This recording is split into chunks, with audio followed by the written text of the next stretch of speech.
ताल्लुक बाबू हम लोग स्टार्ट करता हूँ हिस्ट्री का क्लास। ठीक है, इतिहास यानी कि सबसे पहले हम यह जानते हैं कि इतिहास कहते किसे हैं, है ना। तो इतिहास जो है ना, इतिहास दो शब्दों के मेल से बना है। इतिहास जो है कितने शब्दों के मेल से बना है बाबू? इतिहास जो है ना दो शब्दों के मेल से बना है, इतिज और हास, है ना। इतिहास का शाब्दिक अर्थ क्या होता है?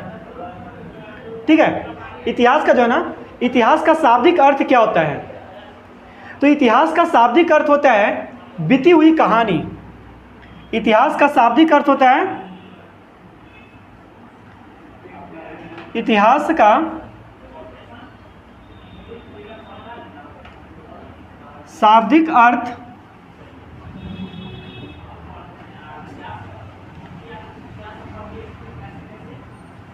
बीती हुई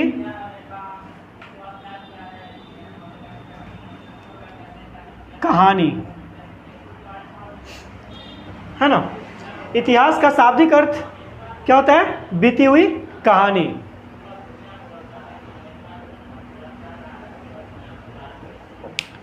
ठीक है, तो इतिहास से हम जान गए कि इतिहास का जो है ना शाब्दिक अर्थ क्या होता है? बीती हुई कहानी। अब ये बताइए कि इतिहास का पिता, वो सबको ही जानते हैं कि इतिहास का पिता किसे कहा गया? हेरोडोटस को, है ना। तो हेरोडोटस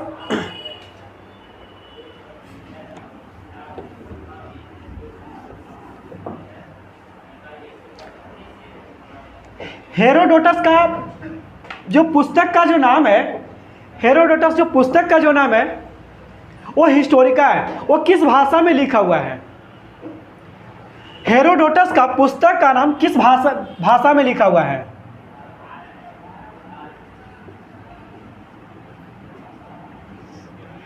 हेरोडोटस का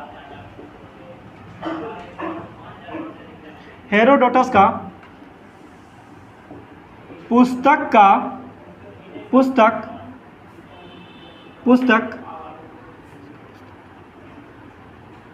किस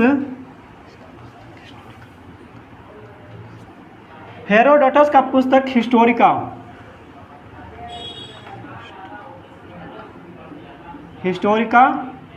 नामक ग्रंथ किस भाषा में लिखा हुआ है? किस भाषा में लिखा हुआ है ना।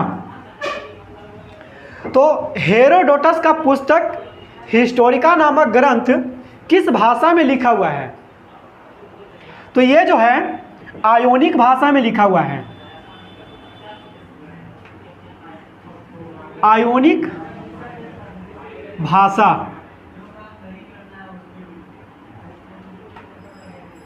भाषा में लिखा हुआ है। ठीक है, अब आएगा कि आयोनिक भाषा कहाँ का क्षेत्रीय भाषा है?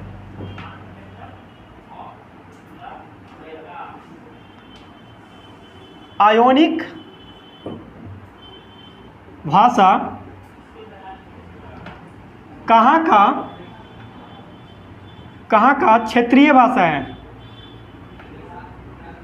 क्षेत्रीय भाषा है।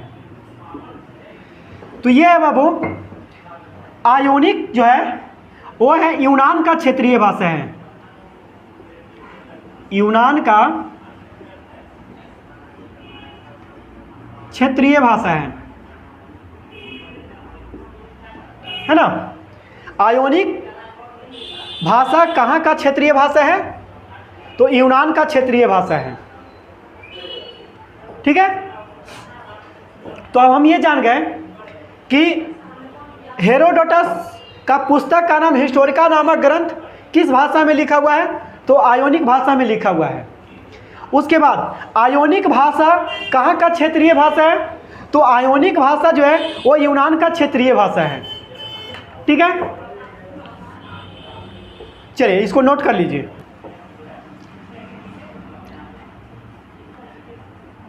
इतिहास को हम लोग 3 भागों में बांटते हैं।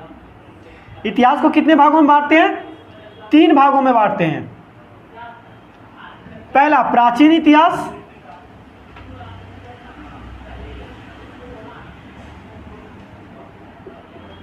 प्राचीन इतिहास, दूसरा मध्यकालीन इतिहास,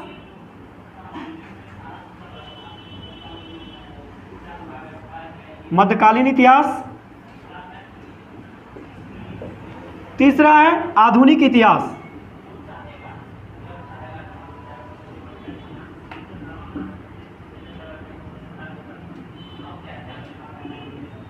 आधुनिक इतिहास। तो हम लोग ये जानते हैं कि ये जो प्राचीन इतिहास जो है, प्राचीन इतिहास को हम लोग कितना से कितना ईस्वी तक हम लोग पढ़ते हैं, है ना। तो प्राचीन इतिहास को हम लोग 30 लाख बीसी से 712 एडी तक है ना, यानी कि 30 लाख बीसी से 712 एडी तक हम लोग क्या पढ़ते हैं? प्राचीन इतिहास के बारे में हमें जानकारी मिलती है। प्राचीन इतिहास के समय में बाबू ये चाहता है कि प्राचीन इतिहास के समय में कौन से धर्म माने जाते थे। तो प्राचीन इतिहास के समय में जो धर्म माना जाता था वो सनातन धर्म माना जाता था। कौन सा धर्म माना जाता था?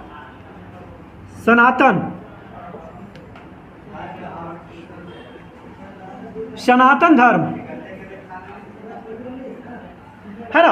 अब देखिए मध्यकालीन इतिहास में अब आते हैं हम लोग। तो मध्यकालीन इतिहास में जो है ना 712 एडी से 1707 एडी तक हम लोग पढ़ते हैं क्या? मध्यकालीन इतिहास को। तो मध्यकालीन इतिहास में जो हम लोग धर्म मानते थे वो सनातन धर्म मानते थे, इस्लाम धर्म। मध्यकालीन इतिहास में 712 एडी से 1707 हम लोग पढ़ते हैं। उसके बाद क्या जानते हैं कि ये समय में जो धर्म माना जाता था वो कौन से धर्म माने जाते थे?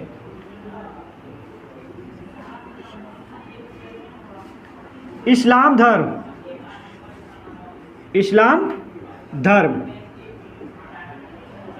है ना। मध्यकालीन इतिहास में कौन से धर्म माने जाते थे? 7 इस्लाम धर्म माने जाते थे। मध्यकालीन इतिहास को कितना से कितना ईस्वी तक हम लोग पढ़ते हैं? तो 712 एडी से 1707 एडी तक हम लोग पढ़ते हैं। अब हम लोग आते हैं आधुनिक इतिहास में। आधुनिक इतिहास क्या है? 1707 एडी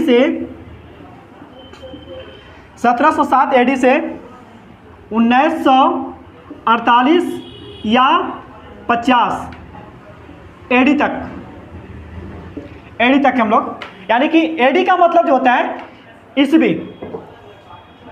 उसके बाद ये समय में जो आधुनिक इतिहास में कौन से धर्म माने जाते थे? ईसाई धर्म।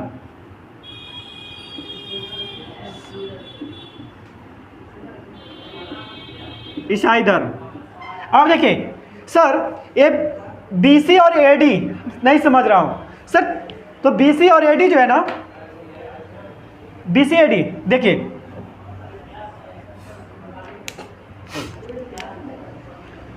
बीसी और एडी, है ना। बीसी एडी, बीसी का मतलब होता है ईसा मसीह के जन्म से पहले की कहानी। बीसी का जो मतलब होता है ईसा मसीह के जन्म से पहले की कहानी। इसको बोलते हैं ईसा पूर्व भी, ईसा पूर्व, है ना। उसके बाद एडी यानी कि ईसा मसीह के जन्म के बाद के कहानी, ईसा मसीह के जन्म के बाद के कहानी, इसको बोलते हैं ईसवी। कोई दिक्कत आ गया समझ में, है ना। तो बीसी और एडी समझ गए ना, कोई दिक्कत इसमें प्राचीन इतिहास में? तो बताइए, एक बार रिपीट करता हूं मैं आप लोग को कि प्राचीन इतिहास जो हम लोग पढ़ते हैं वो कितना से कितना पढ़ते हैं? तो 30 लाख बीसी से 1712 एडी तक हम लोग पढ़ते हैं। प्राचीन इतिहास में कौन से धर्म माने जाते थे? तो सनातन धर्म माना जाता था। कोई दिक्कत प्राचीन में? चलिए अब आते हैं मध्यकालीन में आते हैं। तो मध्यकालीन इतिहास यानी कि मध्यकालीन इतिहास को जो हम लोग पढ़ते हैं 712 एडी से 1707 एडी तक के हम लोग पढ़ते हैं। मध्यकालीन इतिहास में कौन से धर्म माने जाते थे? तो मध्यकालीन इतिहास में इस्लाम धर्म माना जाता था। इस्लाम धर्म, हाँ तो देखिए इस्लाम जो धर्म है सबसे पहले जो है ना मोहम्मद बिन कासिम 712 ईस्वी में जो है ना भारत पे आक्रमण किया था। ठीक है, 712 ईस्वी में ये जो है ना इस्लाम धर्म ये अपनाया था कौन? मोहम्मद बिन कासिम। तो उसी समय से ये इस्लाम धर्म को प्रचार किया था भारत में और वो लाया था भारत में मोहम्मद बिन कासिम। चलिए, दिक्कत है नहीं ना? चलिए अब आधुनिक में आते हैं। आधुनिक इतिहास को 1707 एडी से 1948 या 50 इस समय से जो धर्म जो माने जाते थे वो कौन से? ईसाई धर्म माने जाते थे। तो देखते हैं ईसाई जो धर्म माने जाते थे है ना, तो 50 क्यों बोलते हैं? क्योंकि मेरा जो संविधान है ना, भारत का संविधान, वो पूर्ण रूप से जो है ना 26 जनवरी 1950 को क्या हुआ था? लागू हो चुका था। 26 जनवरी 1950 को क्या हुआ था? लागू हो चुका था। तो इसीलिए अब उसको 1950 तक लेके चलता हूं। कोई दिक्कत नहीं? चलिए नोट कर लीजिए इसको। अब हम लोग पढ़ेंगे प्राचीन इतिहास के बारे में।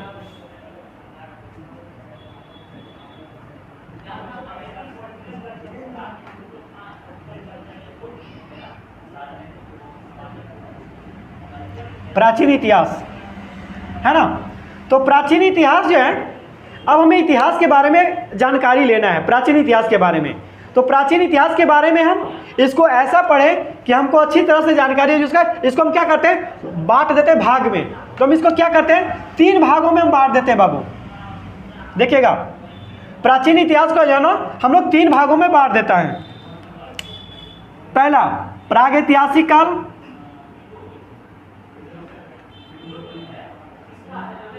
प्रागैतिहासिक काल।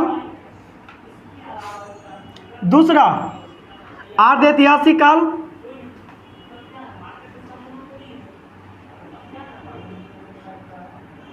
आर्धैतिहासिक काल। तीसरा ऐतिहासिक काल।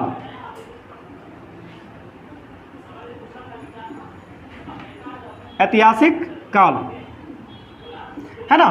तो प्राचीन इतिहास को जो है ना हम लोग 3 भागों में बांटते हैं। कौन कौन? प्रागैतिहासिक काल, आर्धैतिहासिक काल और ऐतिहासिक काल। अब हम तीनों के बारे में बारी बारी से जानेंगे कि क्या है। तो सबसे पहले मैं स्टार्ट करता हूं प्रागैतिहासिक काल से। ठीक है, तो देखिए प्रागैतिहासिक काल वैसा काल जिसमें हमें कोई लिखित साक्ष्य नहीं मिला है, तो वैसे काल को हम लोग क्या बोलते हैं? प्रागैतिहासिक काल कहते हैं। आर्धैतिहासिक काल वैसा काल जिसमें हमें लिखित साक्ष्य मिला है लेकिन उसका कोई अर्थ नहीं निकाला गया था, नहीं उसको कोई पढ़ा गया था, तो वैसे काल को हम लोग क्या बोलते हैं? आर्धैतिहासिक काल। ऐतिहासिक काल, देखिएगा ऐतिहासिक काल में वैसा काल जिसमें हमें लिखित साक्ष्य मिला है, लिखित साक्ष्य मिला है। ठीक है, ऐतिहासिक काल में जो ना हमें लिखित साक्ष्य मिल गया था और इसका अर्थ भी निकल रहा था और इसका जो साक्ष्य जो मिला था उसको हम क्या कर सकते थे? पढ़ भी सकते थे। ठीक है, और मानव जो है ना पूर्ण रूप से सभ्य बन गया था, तो वैसे काल को हम लोग क्या बोलते हैं? ऐतिहासिक काल कहते हैं। कोई दिक्कत नहीं? चलिए नोट कर लीजिए। का प्राचीन भारतीय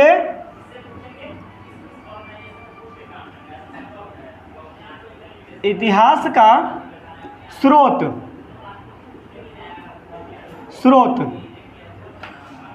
ये स्रोत क्या होता है बाबू? बताइए तो। ये स्रोत जो है वो स्रोत क्या होता है?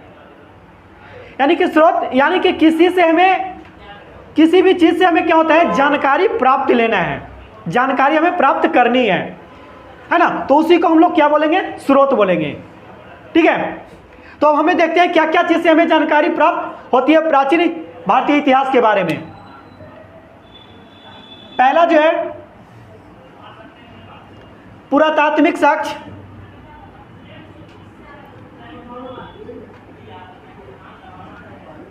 पुरातात्विक स्रोत। दूसरा साहित्यिक स्रोत।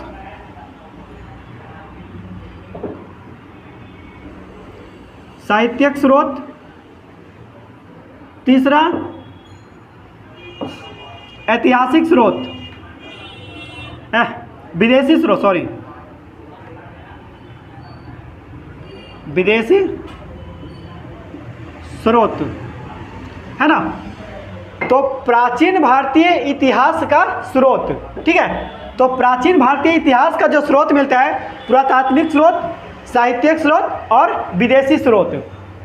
उसके बाद हम देखते हैं कि पुरातात्विक स्रोत में हमें क्या क्या जानकारी मिलती है। जो अभिलेख,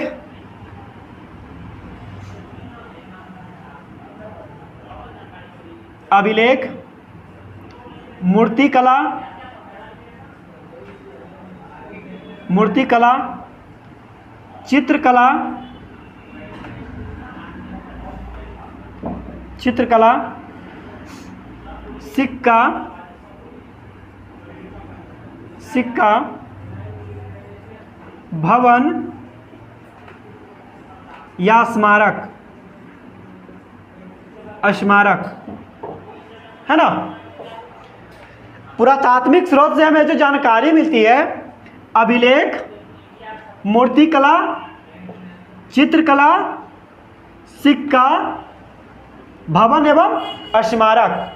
तो ये जान गए हम लोग कि पुरातात्विक स्रोत से हमें जो जानकारी मिलती है, अभिलेख से मिलता है, मूर्तिकला से मिलता है, चित्रकला से मिलता है, सिक्का से मिलता है और भवन एवं स्मारक से मिलता है। अभिलेख, अभिलेख जो है ना, यानी कि किसी के बारे में, है ना, कुछ लिखा हुआ हो, कुछ अभिलेख उसमें लिखा, उनके बारे में कुछ कहानी हो। जैसे में पहला जो अभिलेख मिला था अशोक का, उससे भी पहले अशोक का भी अभिलेख से भी पहले मिला था हमें साक्ष्य जो मिला था अभिलेख, वो कहाँ पे मिला था बताए, बताइए, आप बताइए। सबसे पहले जो अभिलेख जो मिला था साक्ष्य में, वो कहाँ पे मिला था, नहीं पता है? चलिए, नहीं पता है तो हम बताते हैं। सबसे पहले जो अभिलेख जो मिला था वो हड़प्पा में मिला था, हड़प्पा का अभिलेख मिला था।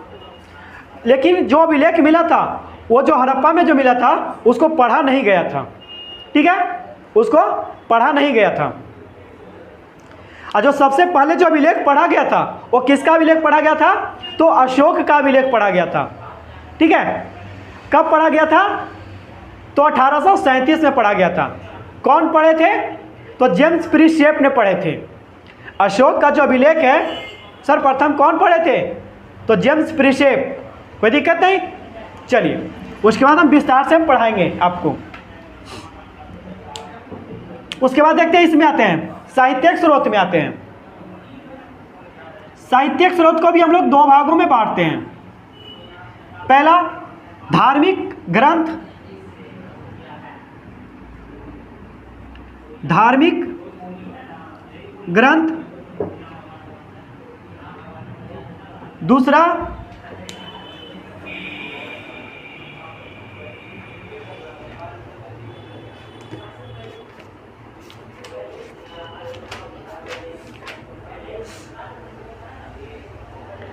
धर्मोत्तर ग्रंथ, धर्मोत्तर ग्रंथ या लौकिक ग्रंथ बोलते हैं, लौकिक ग्रंथ, है ना। अब देखिए धार्मिक ग्रंथ को भी हम लोग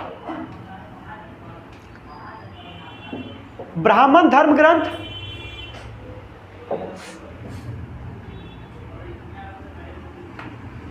ब्राह्मण धर्म ग्रंथ, बौद्ध धर्म ग्रंथ, जैन धर्म ग्रंथ, है ना। तो ये धार्मिक ग्रंथ में हम आते हैं 3, ब्राह्मण धर्म ग्रंथ, बौद्ध धर्म ग्रंथ, जैन धर्म ग्रंथ। कोई दिक्कत नहीं। चलिए अब आते हैं विदेशी स्रोत में आते हैं। विदेशी स्रोत, विदेशी स्रोत से हमें जानकारी जो मिलती है,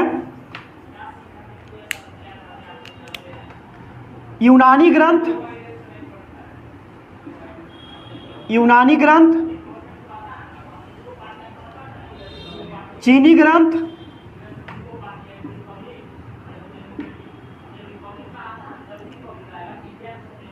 फिर है अरबी ग्रंथ, तीसरा में अरबी ग्रंथ, अरबी ग्रंथ, है ना। तो इस तरह से जो है ना हमें इतिहास, भारतीय प्राचीन इतिहास, प्राचीन भारतीय इतिहास का हमें स्रोत की ये जानकारी हमें मिलती है। चलिए हम इसको हम एक बार और रिपीट आपको कर देता हूँ, देखिएगा। तो प्राचीन भारतीय इतिहास का जो स्रोत है, यानी कि हमें जानकारी जो मिलती है, उसके बारे में हम आप लोग को बता रहा हूँ। पुरातात्विक स्रोत, साहित्यिक स्रोत और विदेशी स्रोत। अब पुरातात्विक स्रोत में क्या मिलता है हमें? अभिलेख, मूर्तिकला, चित्रकला, सिक्का, भवन एवं स्मारक। अब साहित्यिक स्रोत में क्या आते हैं? धार्मिक ग्रंथ, धर्मोत्तर ग्रंथ या लौकिक ग्रंथ जिसको बोलते हैं। अब धार्मिक ग्रंथ को भी है ना हम लोग 3 ग्रंथ में बांटते हैं, ब्राह्मण धर्म ग्रंथ, बौद्ध धर्म ग्रंथ, जैन धर्म ग्रंथ, ठीक है। अब विदेशी स्रोत में आते हैं, तो विदेशी स्रोत से हमें क्या जानकारी मिलती है वो देखते हैं। यूनानी धर्म ग्रंथ से मिलता है हमें जानकारी, चीनी धर्म ग्रंथ से हमें जानकारी मिलती है और अरबी धर्म ग्रंथ से हमें जानकारी मिलती है ना। चलिए तो इसको नोट कर लीजिए फटाक से। इतिहास ऐसा पढ़िए कि कहानी की तरह याद रहे, नहीं कि रटा रटाया हुआ याद करें। इतिहास रटाया रटाया और पढ़ना नहीं है, उसको कहानी पढ़िए,